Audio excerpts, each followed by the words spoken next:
Okay, everyone, let's grab our seats real quick. My name is Ron. I'm an alcoholic. Welcome. A couple quick announcements. I don't know if you guys were up and noticed this in our Facebook page. We have a New Year's Eve celebration every 7 years. Saturday night, New Year's Eve falls on a Saturday night. We've put an epic party going here. There'll be tons of great speakers. Robbie W's coming out, Chris S, and a whole host of different ones. We will have all the details. We believe we have already figured out between 7 and 8 we're doing an open mic where it's open to anyone. Everybody gets 5 minutes. You'll have 12 speakers. You can sign up for that. That's going to be a lot of fun. It'll give us a good complexion of the group and people that want to get involved with that. So that'll be on our Facebook page. And also, we can always use greeters and chairpersons. If you want to sign up for that, see us after the meeting. We have a recurring commitment with this group every Sunday night, 7 p.m. in Quakertown. We have a treatment center. We bring a meeting in that. We actually bring a meeting, 2-3 speakers.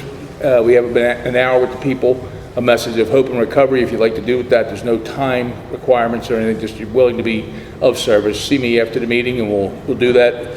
It's good for the next year, so anytime you're free or available, it's muchly appreciated by these people. They need a message of hope and recovery. And also this group, we've donated 150 big books 3 months ago over time to the actual people in that treatment center. We just ordered another 100. We're handing them out.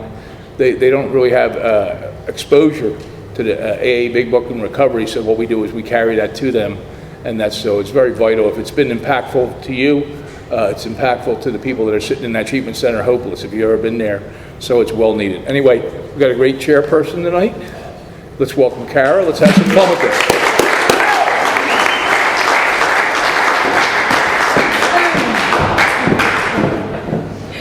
Hello everybody, welcome to the Conscious Contact Speaker Group of Alcoholics Anonymous. My name is Karen, I'm an alcoholic. Hello everybody, so good to see everybody. This is a 1-hour speaking meeting that meets every Saturday evening at St. Paul's Lutheran Church, 301 North Main Street, Doylestown, Pennsylvania. Food and fellowship starts at 8 p.m. and speaker at 8:30 p.m. The business meeting for this group meets every Saturday at 7 p.m. to 7:30 p.m. right here. Please come early and join us. The purpose of this group is to provide a consistent message of hope and recovery through God reliance and service to others through the practice and teachings of the 12 steps. We record all speakers so that others may benefit from their message of recovery. If you wish not to be recorded, simply ask. This is an open meeting of Alcoholics Anonymous. The group would like to welcome everyone, especially newcomers. Is there anyone new or from out of town that would like to introduce themselves with their first name?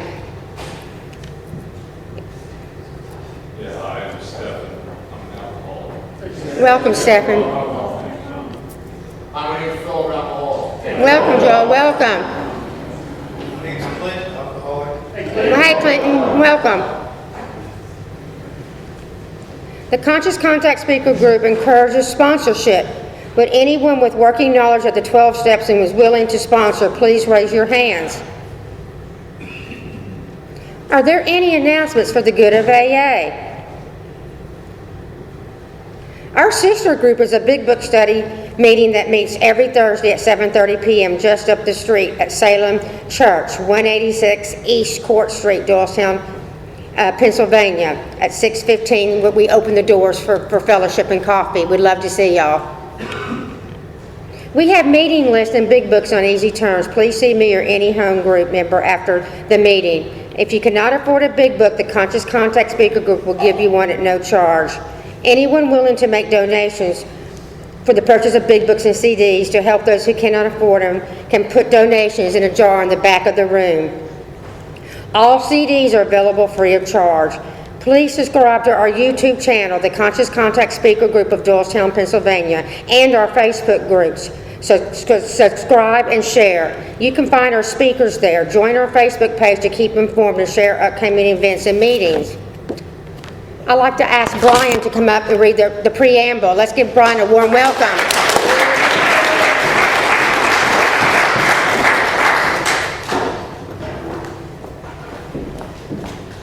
My name is Brian, and I'm an alcoholic.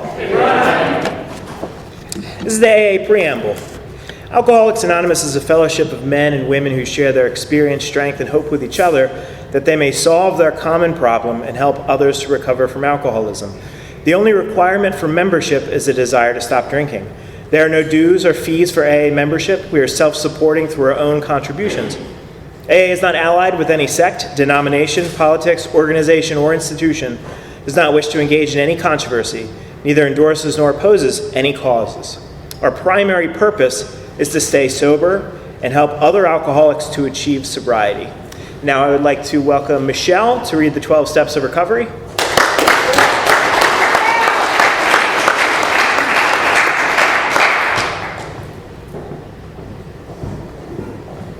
Hi everyone, my name is Michelle and I'm a recovering alcoholic.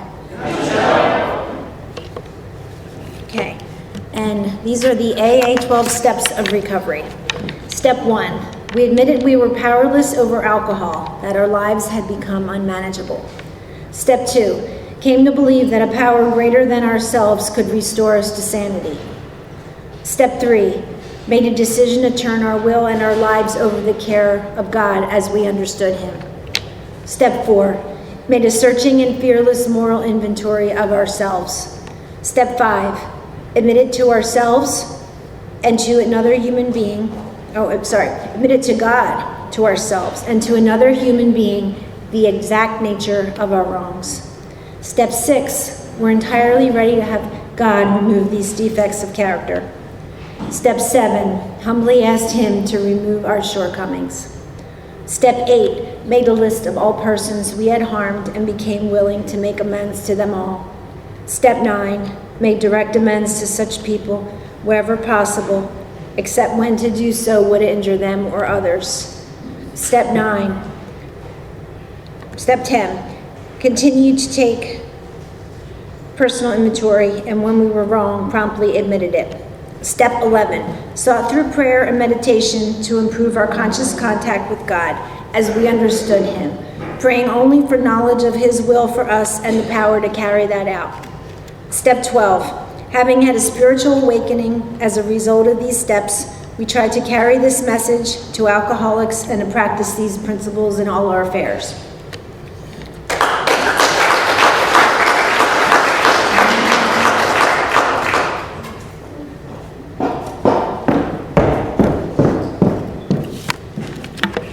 The 7th tradition states every AA group ought to be fully self-supporting, declining outside contributions. At this time, I would like to pass the basket. We have no dues or fees, but we have expenses. And all the lovely treats, coffee, donuts, and hot dogs, please consider a little extra. This group provides many services. Your donations cover food, rent, big book, CDs, events, and workshops. There is absolutely no smoking on church property. Please take a moment to silence all cell phones and limit movement during the meeting to avoid distractions. Now, I would like to introduce a speaker, a good friend of the Conscious Contact Speaker Group. Let's all give Jen P. from Delaware a warm welcome. Woo-hoo!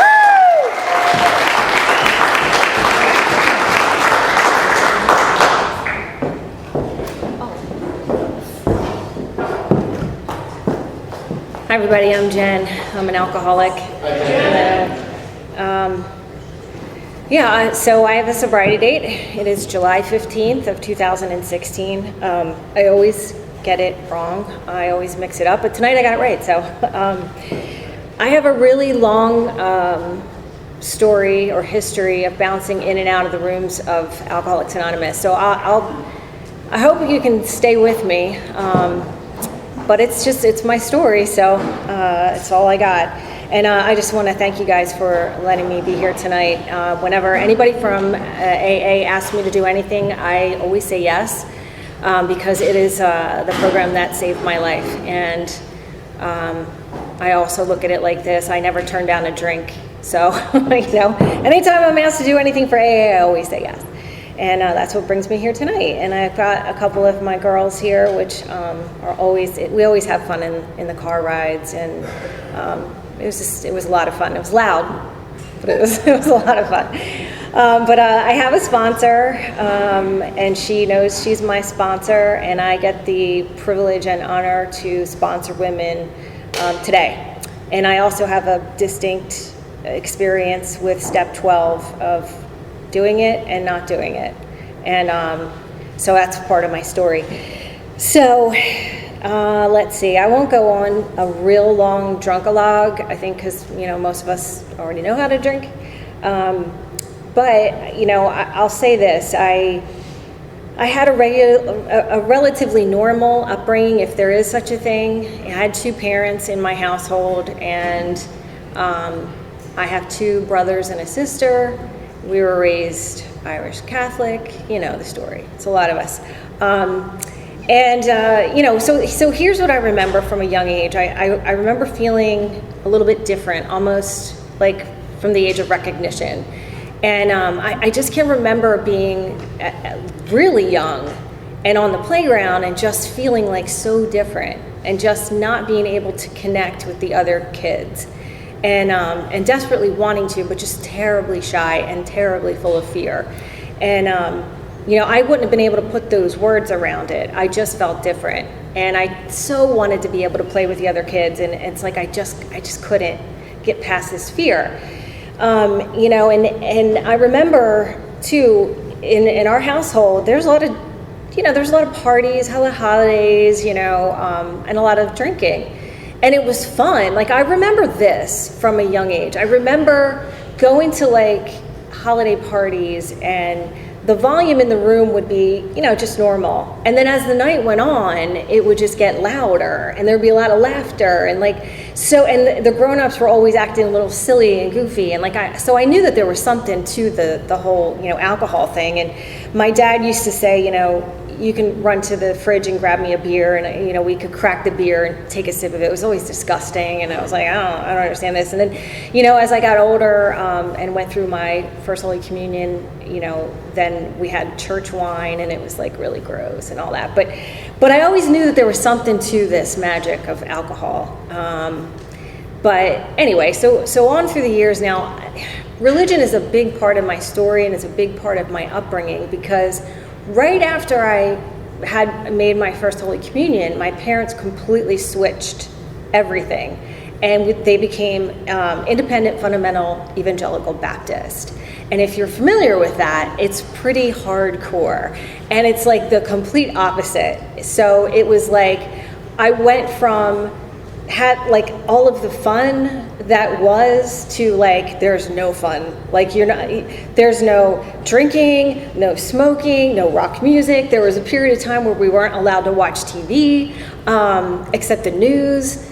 And I went to Christian school. I was in church every single day, and all of my friends were church kids, and it was just overload of church. And that's how I used to look at it. I see it now as a little bit more of a gift that I was given, but I didn't see it like that at the time, because what it made me feel like was just different again. I always just felt different. And so, I was told also from a young age that my father was alcoholic, and that I come from a long line of alcoholics.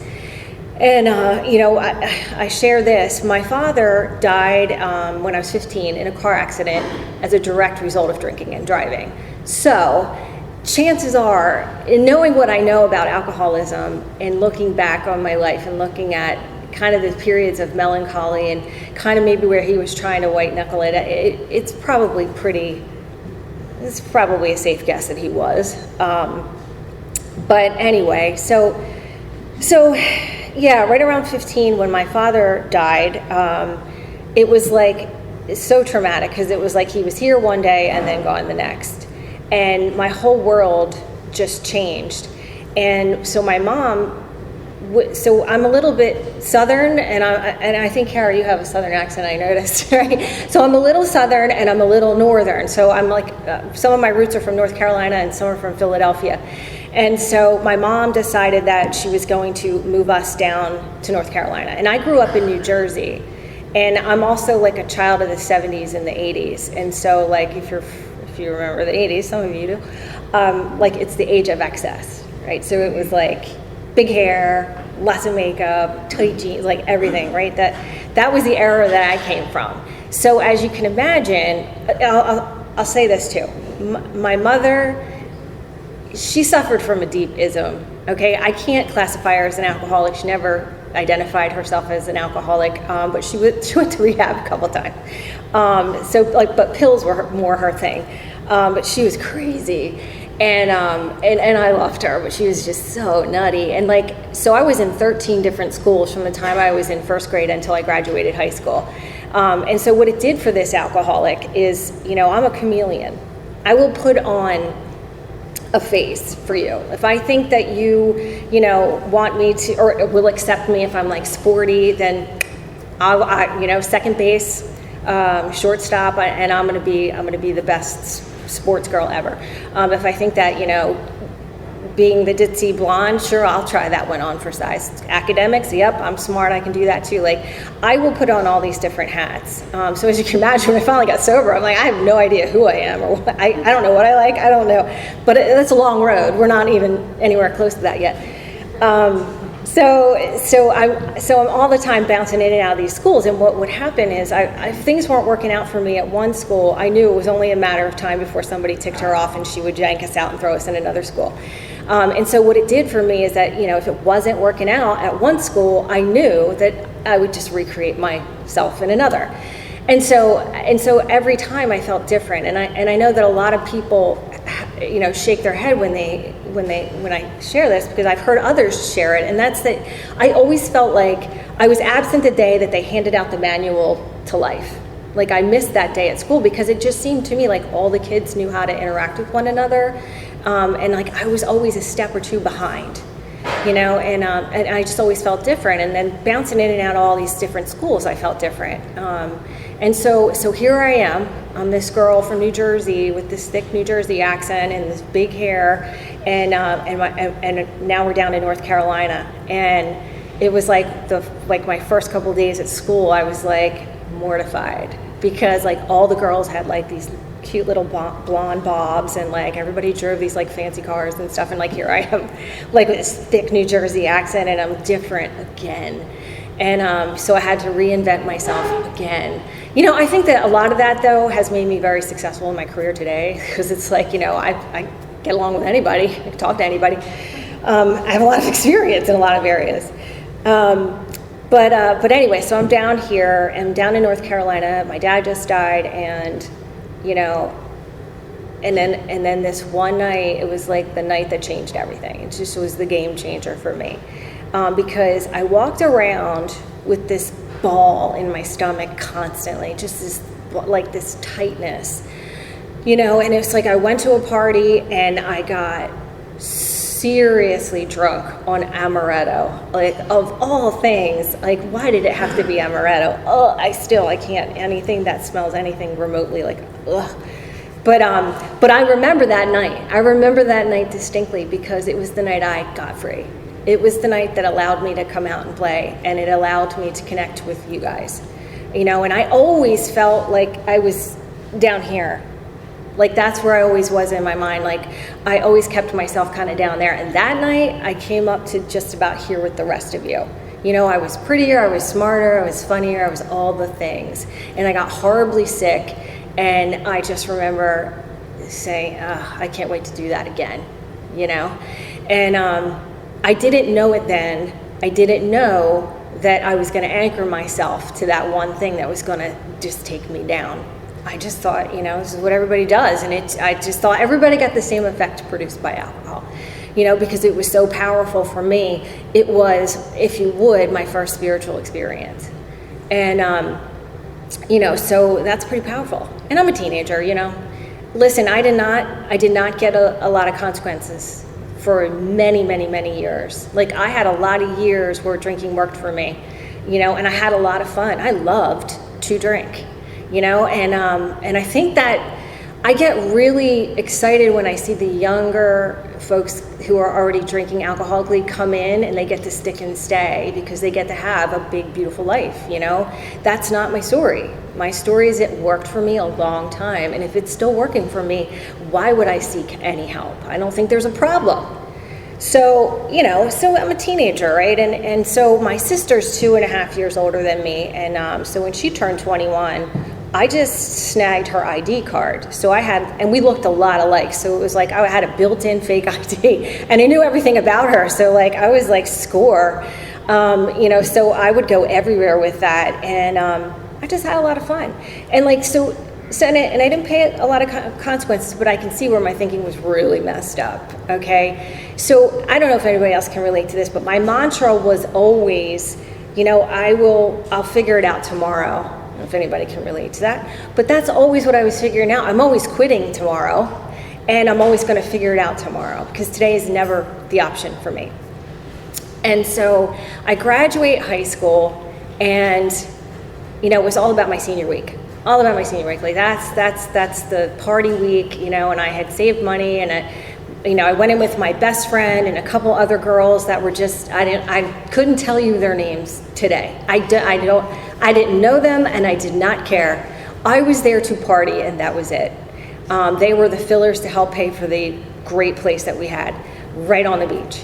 And so my sister, that same sister, goody two-shoes, always has been, always will be. So she always did everything right. And she was like my mom's favorite, she was my mom's favorite. And so she was home from college, and she came to check out this place that we had. And so she goes back and she rats me out. She tells my mom that I've been drinking. And because remember, it's still, my mom was super strict. And so that was the absolute no-no, no drinking.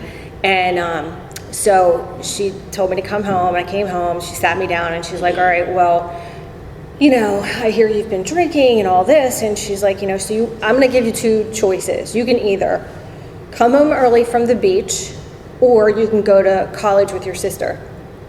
And I was like, no brainer. I'll go to college with my sister, because I didn't have a college picked out. I mean, again, I'll figure it out tomorrow.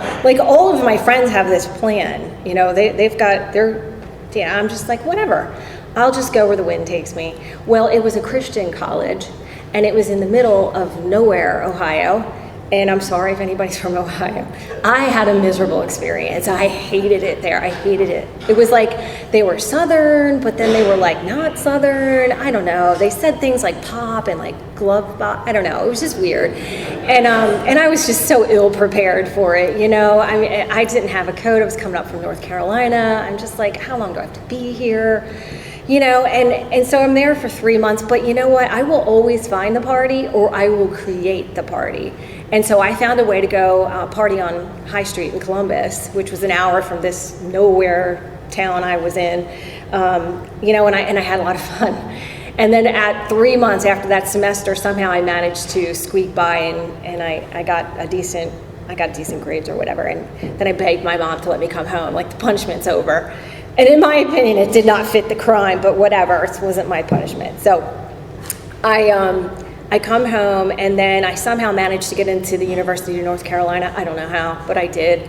And of course, again, it's what happens for this alcoholic is that eventually the shine of alcohol starts to wear off. It's still there. It's not going anywhere. But now I have to start filling this hole in my soul with other things, and so along came him, and him out of he's the first of a few. And so he had his stuff together, he was he had graduated, and they were sending him down to Key Largo to be an undersea research diver. And I was like, great, when do we leave? I'm like, you're not leaving without me. That'd be crazy. So I just hitched my wagon to his, and away we go. And I moved myself right on in there with him. And then I said, you don't expect me to live with you forever, do you? You need to put a ring on it. And he did. And I'm like, I don't even know if the man ever wanted to marry me.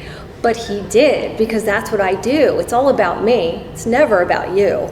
And so we end up getting married, and as you can imagine, it didn't end well. But I was down in Key Largo for a couple of years, and I noticed down there that my drinking was different than that of my friends. Because as you can imagine, it's Key Largo, so it's happy hour all the time. And I think they only closed the bars from 7 to 8, or at least back then they only closed them 7 to 8 to clean, and that was it. So it was always a party. And when he would go down, he'd be on this lab for like 10 days at a time. And so it was like I was left to, just party and have fun with my friends. And so I did that. And I noticed that it was during this time that I was really starting to control my drinking. And, again, no consequences. And I ended up leaving him in very dramatic fashion because I'm a bit dramatic. And so I up and leave him, and he whatever. So I ended up back in Delaware, and that's where I've been ever since, because everybody wants to know why I would ever leave Key Largo. But this is where I ended up in Delaware. And so I trip into, and college, forget it. Like I said, I got into university, but I gave that up. I'm like, you know what, I'll get into a university down in Florida, and I never did. And so I land back in Delaware, and my brother is the one that got me into pretty much the industry I'm in today, which is technology. And I started in accounting, and I was really good at numbers. And but here's the thing, so I'm in accounting, and it's kind of boring. It's really boring. And in the room next to it, I would hear all this laughter, and it would just sound like a lot of fun, and that was coming from the sales floor. So I was like, you know what? I need to be over there, because this is just kind of lame over here. And so I find a way to get over into the sales department, and I do. And I find it really hysterical that I'm in sales, because I was always so afraid of people. And that's what you have to do to be in sales. You got to talk to people. So anyway, I end up in there, and I decide that we need a happy hour captain, and it should be me, because why not? And so I elect myself, and so I'm rounding everybody up, and it's Friday night. It's Friday night, and that's where it started. Friday night. And then, it's Saturday because it's Saturday, it's the weekend, and then it's Sunday because football, not that I watched football. And then it became Wednesday because that's sort of it's the bridge, it's a hump day, and then there's Thursday because it's bridge in the weekend. And then it's Monday because it's raining, and it's Tuesday because, it's Tuesday. Nothing else to do. So this is my life. And so what happens again is that the shine starts to wear off, and along comes my second husband, and he's a good man, and we had a lot in common, and I totally ruined that relationship, but I'll get into that in a sec. So he comes along, and we had a lot of fun together. We end up getting married, and so now again, I'm watching everybody else around me grow up, and I'm still looking for the party, and but I know that I have to grow up too. And so, like I said, I'm in this career now, I'm in sales, and so I'm trying to straighten up and fly right and do all that stuff. And so when I met my second husband, I was like, again, he's got his stuff together, so by default, I should too. And that it never works out like that. And so anyway, we get married, and after a couple of years, I end up having my daughter. And so right around when she turned about 2.5 is when I started to really take notice of my drinking. It was really starting to get out of control, but I still wasn't having any consequences. And my sister-in-law had got sent off to rehab. And so I was kind of I don't ever want to end up like that. So let me just see if I can kind of be proactive in this. So I call AA, and I go down to my local women's meeting, and I sit in the back like we do, and this is my observation of what AA was in 2003. There was a lady knitting. There was a lady next to her talking about her cat. There was cookies, and there was coffee, and they asked if this was anyone's first meeting, and of course I raised my hand. They made the whole meeting about me, which I loved because I'm my favorite subject. And so I was like, this is great. And they said, keep coming back. And I said, I'm going to do that. I'm going to do this. This can't be this hard if these women can do it. So I do this for 30 days. By the 30th day, this is my experience. I'm sitting in the room, I'm looking around, I'm watching the lady knit, I'm listening to the lady next to her talk about her insert expletive, but I know we're not allowed to swear here, so cat, again, for the 100th time it seemed, your cookies suck, your coffee suck, you all suck. I don't understand this whole sober thing. You come here, you dump your problems, you say a prayer, and you go home, and somehow you guys don't want to drink. I want to drink now more than ever, if not a gun. If this is sobriety, no. I can't breathe. And, so then I decide I'll go to a different meeting. I go to a different meeting, and I sat in the back. And I was not convinced that it was going to be any good. Then I hear this lady sharing. And she's sharing about how she was skinny dipping at this company party in a blackout. And I was like, oh my God, why would anybody share that in a meeting full of men and women? So I was so embarrassed for her. But then I was like, wait a second. She did crazy stuff while drinking. She felt like I felt. And yet she's here and she's happy and sober. There was something different about her.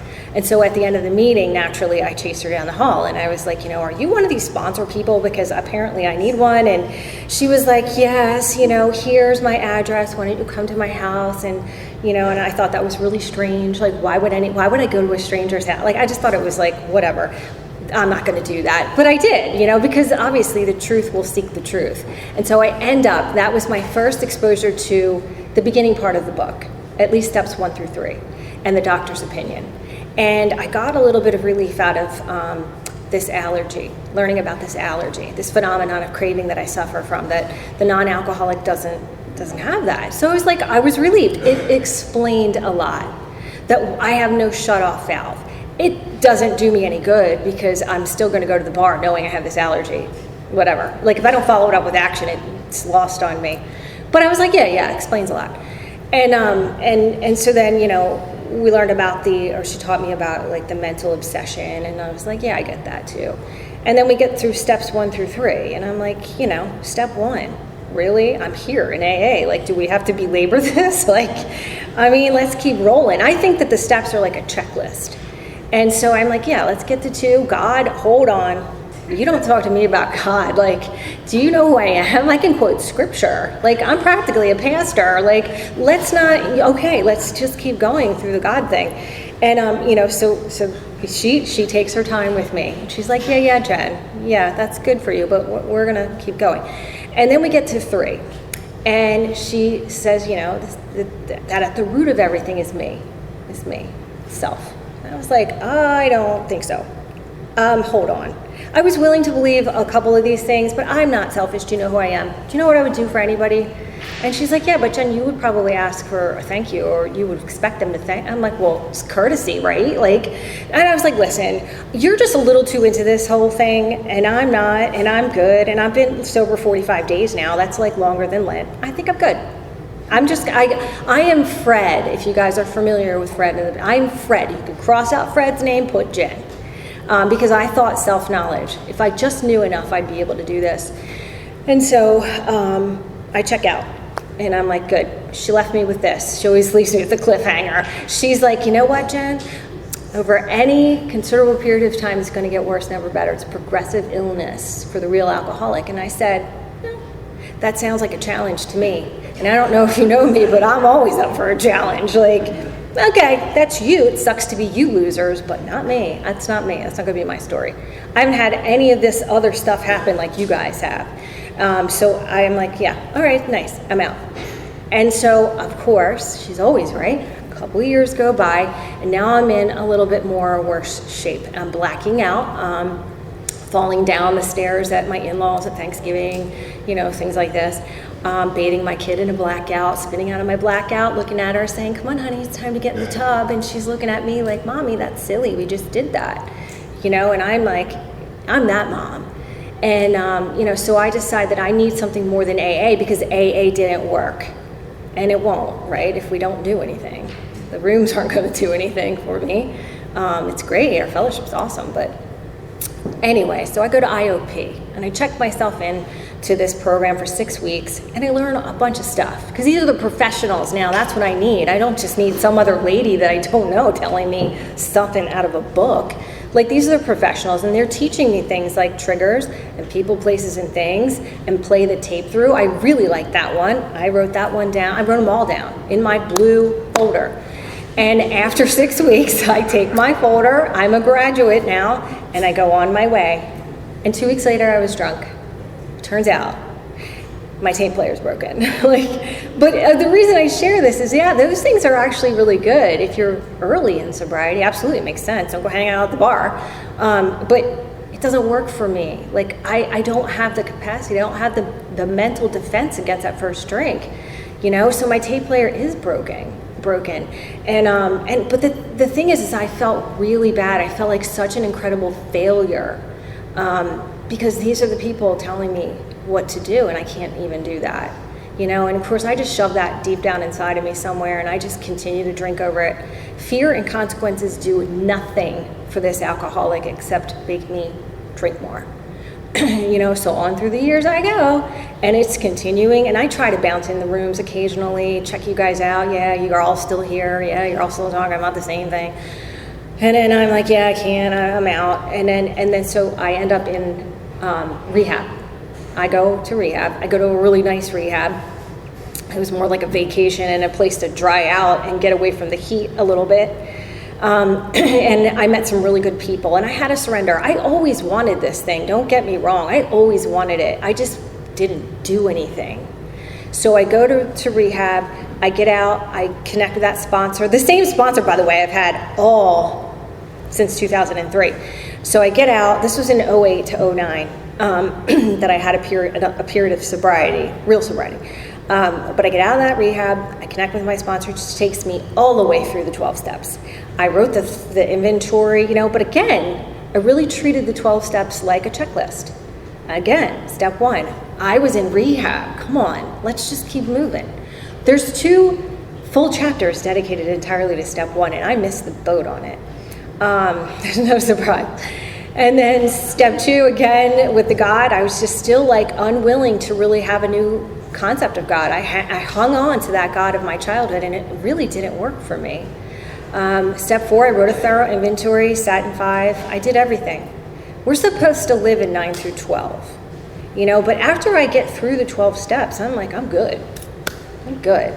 Like, all right, I did an inventory. Why do I have to clean it up every day? I don't want to do that. Step 11, I don't really want to do that either. Like, it sounds like church, and I don't like church.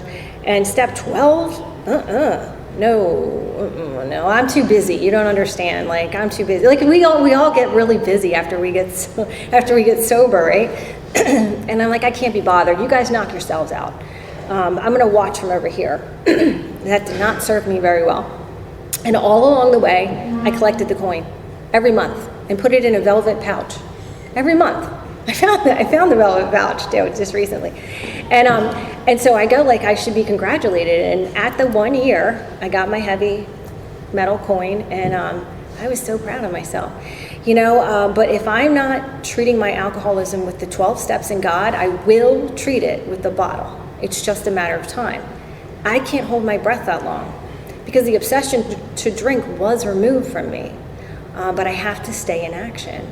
And so right around 1 year, I was not working the steps. I had a very shady situation pop up, and I told my sponsor about it, and she was like, knock it off. It's dangerous. You should probably go help another alcoholic instead. And I was like, all right. I just won't tell her anymore. So I didn't talk to her. I'm not living in 9 through 12. I can't be bothered. I'm not going into the rooms anymore because what am I going to share on? You know, I don't even want what I have anymore. And at 15 months, I put the bottle to my lips. I didn't even want it. I just wanted the relief that I knew would come with it. And, whew, you know, that set me on a path of really, a very long downward spiral. And a very, very slow, painful death of my soul. And everything that I said would not happen happened in that, 7 years before I got back here. I got the DUI. I hit 2 cars in a blackout less than a quarter of a mile from my house, one of them head on, and I spun out of the blackout with the airbag deploying.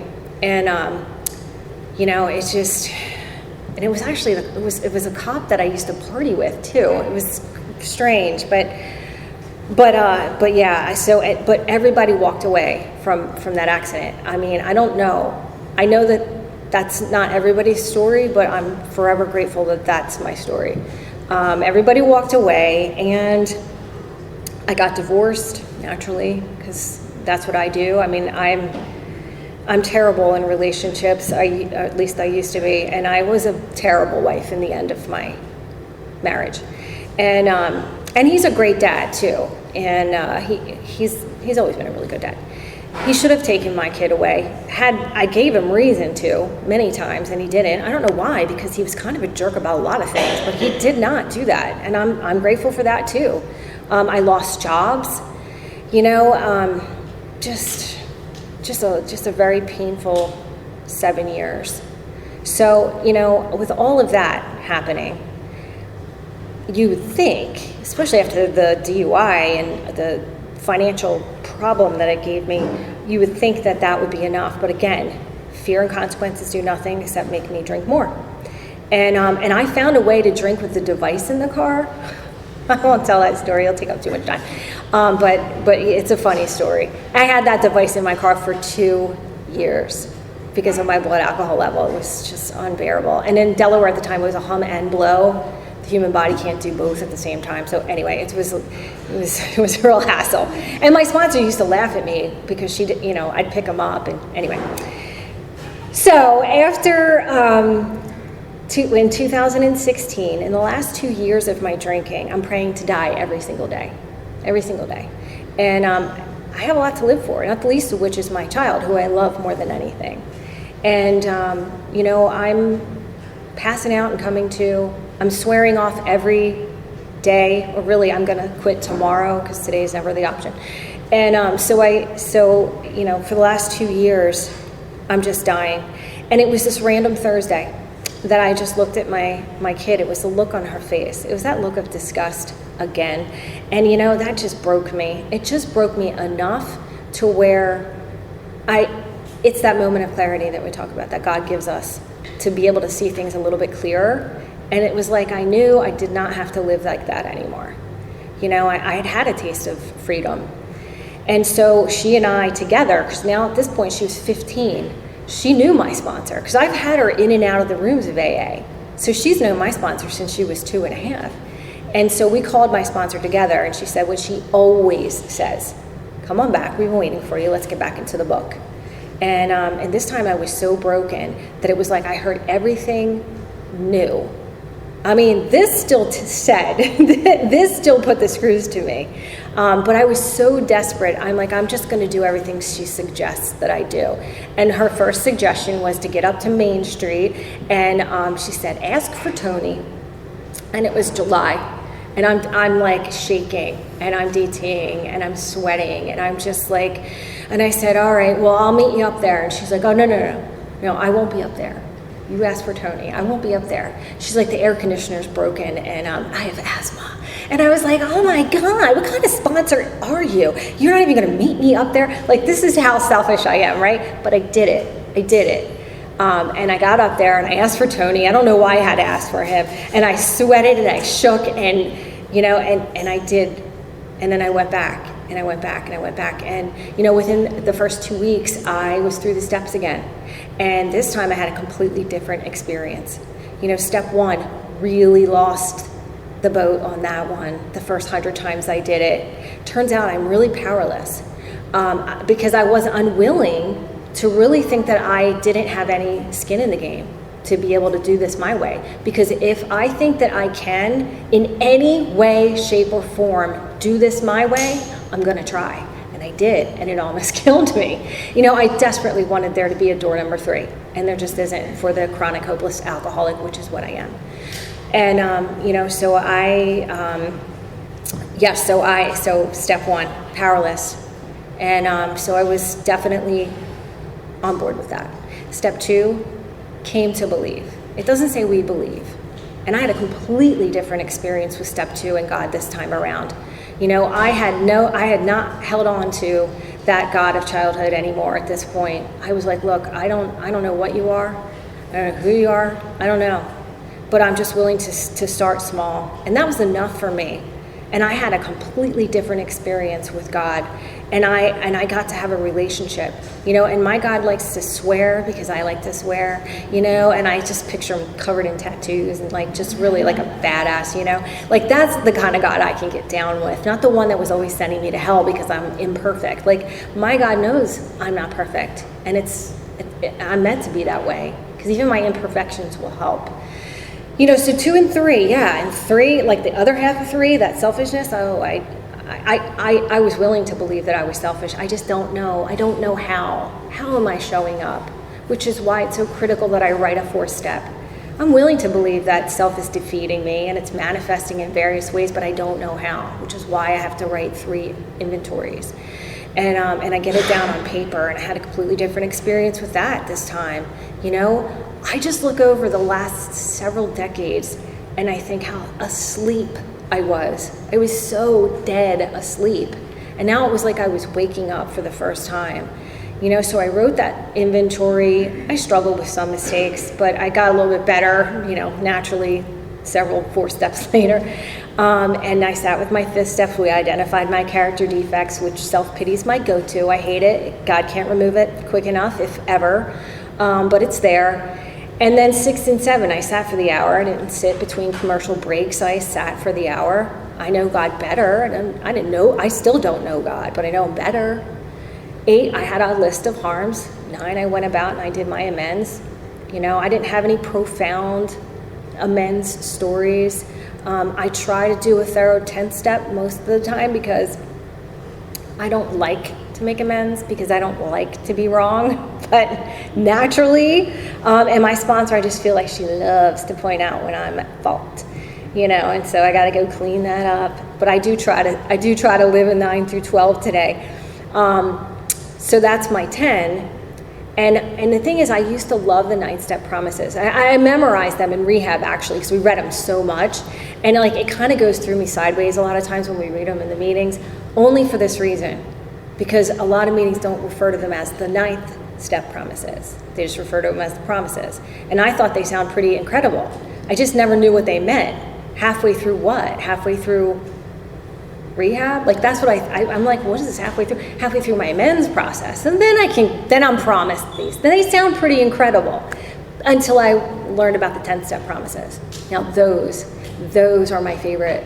Those in the 3rd step are my favorite. You know, being placed in a position of neutrality, safe and protected. I'm not even sworn off. The problem has been removed. I started to keep count in the book. Everywhere it would say, the problem has been removed, the problem has been solved, my problems have been solved. I mean, it's on 13, 15, 17, 52, 20, like it's all throughout our book. Because I had a lot of problems when I got here. So anytime I saw that, I was like zeroed in on. But I love those 10-step promises, and they came true for me pretty quickly. Like, I want to stay within the first couple of months of me getting sober because I remember it was September when I had gone to a company thing at the Link. It was Eagles versus Pittsburgh, and we won. But everybody was so hammered, and I was stone sober. And it was after I drove away that it had dawned on me that I was like, I didn't even want to drink. I didn't even think about a drink. And I was surrounded by it. Like that was when I remember I called Rick and I was like, oh my God, the 10-step promises came true for me. Like it was so amazing.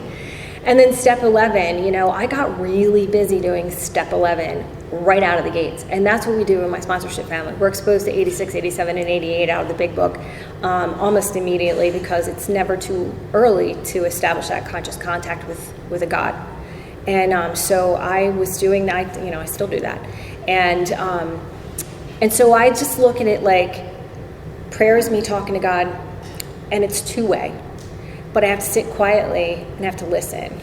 And how I know that it's God is because my normal talk to myself is, you know, you suck, you're going to fail, you're not good enough, you're this, all that. That's my, and whenever that quiets down, the things that I hear are things like, you know, I've got you, and I've got Ava, and I love you, and my child, all of these beautiful things that I wouldn't typically say to myself. That's how I know that it's God. And I don't belabor it. I'm not some Buddha. I don't sit in like, you know, hours of meditation. I literally 10 minutes is enough. And I read some spiritual literature, short reads, because I'm not a reader. I want to be, I'm not. It's a little late in the game for me. And then step 12. Step 12, I could talk a whole other hour or more on it. Because remember, I have two distinct experiences with it. Not doing it and doing it. And I paid a very heavy price not doing it. So this time around, after a couple of weeks of going through the steps quickly, I literally would go up to any woman. If you were new to me, you were new. And I went and put my hand out. And I was like, hey, I'm Jen. I don't think I know you, And I would offer you the steps. And, I had a lot of really nice women say, oh, honey, I've got 25 years, but you just keep on doing what you're doing, And I'd be like, good for you. And I'd move on to the next one because I was so afraid of not doing it. Like, so afraid of not doing it. That, it was just like, I kept my head down. And before I knew it, and this is the other thing too, you guys, like I did all of this in spite of myself because my mind was always saying, I'm not doing, like my sponsor would be like, I can remember this because I went to Arizona. I don't know why I was such a glutton. In July, I went to Arizona to visit my mom and it was like 107 at like 12 o'clock at night when I got off the plane. It was just so hot. Anyway, I had just gotten home and I was talking to my sponsor and she's like, okay, well, what are you going to do tonight? I'm like, I'm going to bed. I'm tired. And she's like, oh, no, you're not. You're going to go pick up Kate and you're going to go up to South College. And I was like, we are not doing, I'm not doing that. I'm like, yeah, all right. I hang up the phone. I'm like, I am not doing this. Is she crazy? I'm jet lagged. Next thing I know, the best advice that woman has ever given me is be opposite Jen. And it has never failed me. So of course, my mind said we're not doing that, and my legs started doing something else. I got in the car, went and picked up Kate, we went up to South College. And, it was like everything that I did in early sobriety, and really even 6 years later, is in spite of myself. Not really anymore, but early on, it was just like, I didn't even collect coins in my, I don't think I collected a coin, you guys, until the second year, okay? Until the second. No, I think my sponsor gave me a first year coin. I remember Shay pulling it out of her purse, getting the lint and the gum and stuff off of it, handing it to my sponsor, and then she was like, I want to present this, and I'm like, really, you guys? Like, but the thing is that I don't care about the coins. Like, I don't. I mean, it's great if you do, but I had an experience with it, and it, whatever.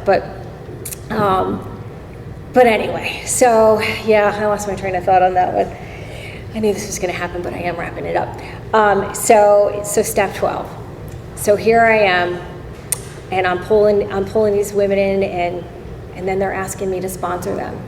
And so what happened for me is that it shifted really quickly from I have to do this to I get to do this. Because see, I missed the boat completely on step 12 initially. I really went at this like I'm going to die if I don't. And so that's why I did it. But man, the things that it has taught me, the friendships that it's given me, I don't even know where, like I said, I could just keep talking about it. I don't know how to love. I don't know the first thing about love. I know how to love my child because that's a bond that's just immediate. Outside of her, I don't know. I think I do, which is a scary thing. I don't know how to love. But when I sit with somebody else who's alcoholic, who is broken, like me, something happens. First of all, I get to see God. God shows up. It's not just me. God shows up and things start flying out of my mouth and I'm like, I don't even know where that came from. And I've said this to him and I'm like, write that down. And by the way, hand me a pen because I'm gonna write it down too. Like I'm not that profound. Like I've seen God show up. I have seen God show up.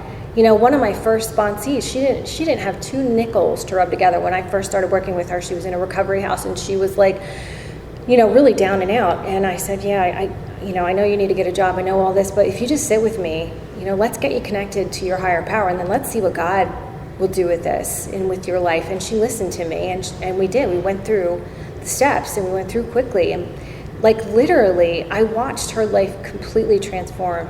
She went from being a disgruntled person in a recovery house to they made her a peer, then they made her a manager, and then they moved her downstate. Then they put her up in her own apartment, getting paid. Like, I mean, I've sat with women hearing their fifth steps and hearing about how they haven't seen their kids in, like, you know, years because, you know, the baby's father wouldn't bring, and then literally I'm pulling out of the driveway, I'm at the light, and I'm feeling God, and I'm crying because I'm so full of joy, and she's calling me, and she's like, you're not even gonna believe this. Like, the baby daddy just called, and he's bringing the kid to see her. Like, I mean, out of nowhere. Like, stuff like that. I have so many stories I could share with you. You know, I've had so much happen in recovery in the last 6 years. You know, I understand, you know, I think it's on page 15 in Bill's story, but, like, you know, you've got to do the work before you need it. You know, the certain, you know, low points that and trials that come with life. I mean, my sponsor loves to say this. She's like, what do you think, you get to be exempt from life, Jen? I'm like, yeah, I kind of want to. Like, can you sign me up for that? No, I don't. But I mean, I have lost jobs in a really crazy way, like really crazy way.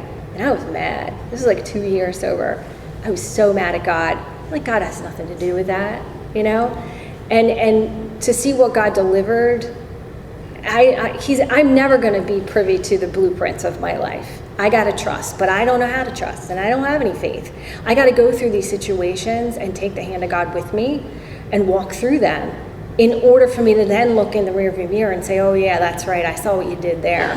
Now I'm going to let you do that this time around. You know, I've buried my mom in 2020. I've been through relationships and breakups. Recently, I just had a heart attack, if you can believe that. I mean, like, it still blows my mind. Like, you know, that was like 2 months ago, a month ago, something like that.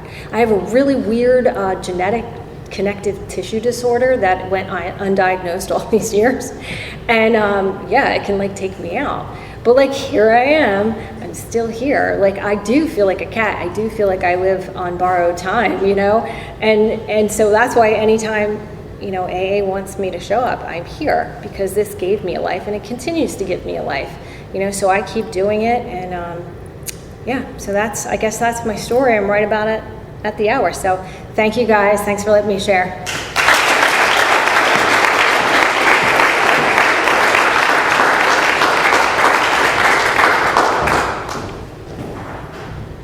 My name is Nick. I'm an alcoholic. Thanks everybody for being here. Another round of applause for Jen. That was excellent.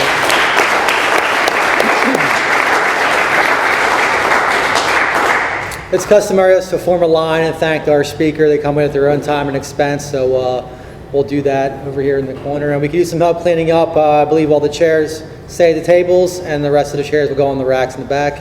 And we always use help cleaning up in the kitchen. And if you'd like to join us, we'll close with the Lord's Prayer.